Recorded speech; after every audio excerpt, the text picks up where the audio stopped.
A good way to think about your training as a distance runner is to break things down into either capacity training or utilization training.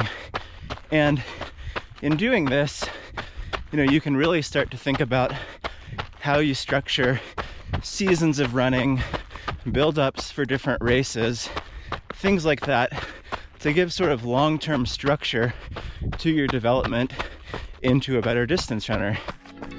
Good morning. Hi. Sorry.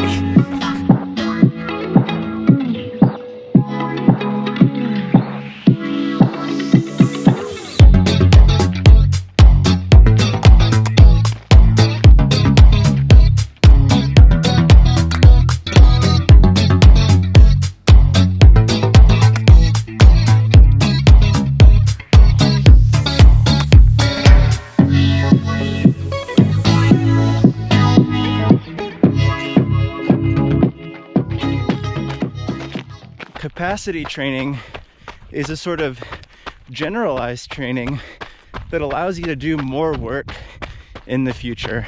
So this is things like, your easy aerobic base building mileage, general strength training, flexibility, core strength, things that help you prevent injury, maybe strides, maybe hill sprints, things that are not geared towards any one specific race outcome, but are more so helping you adapt to a bigger training load in the future.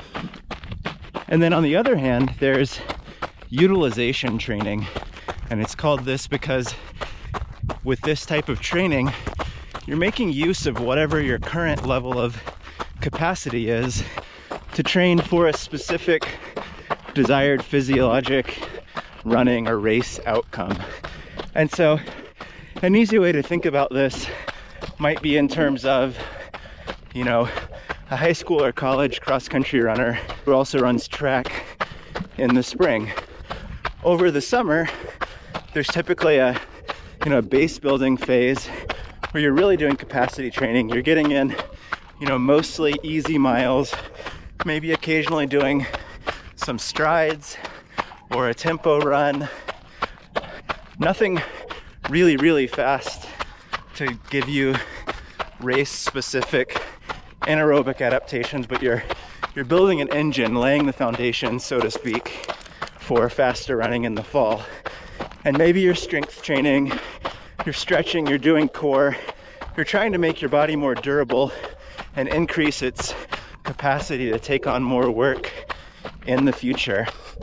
And then when you transition into training in the fall, when you show up for cross-country practice or whatever it is, maybe it's a fall marathon, you sort of transition into utilization training, where you make use of that capacity that you've built up over the summer, all of that base building, and you start transitioning into more race-specific work.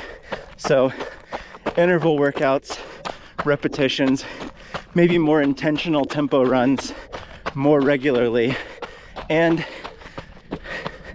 on a very base level, this new kind of training is somewhat at odds with what you'd been doing over the summer.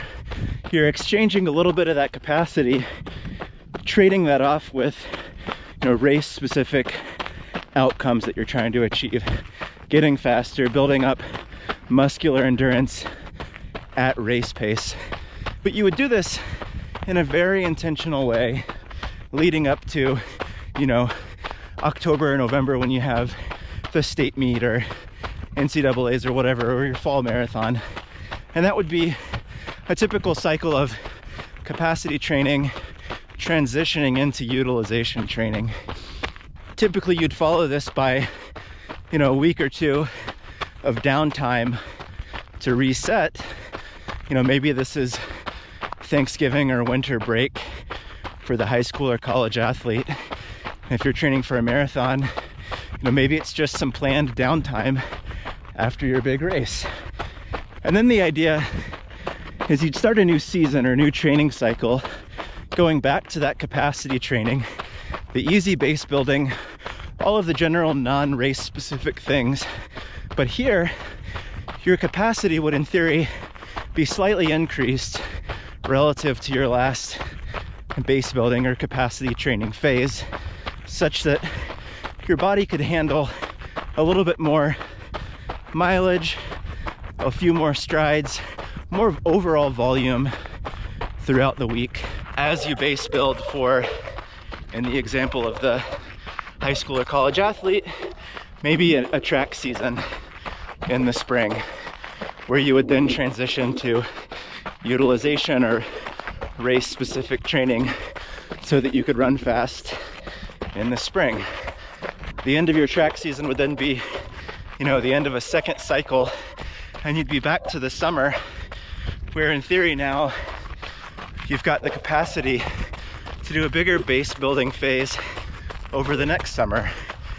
And it's really this phase of building up, transitioning to race specific work, recovering, and then building up slightly higher. Those cycles are really what you want to focus on for your long-term development as a distance runner.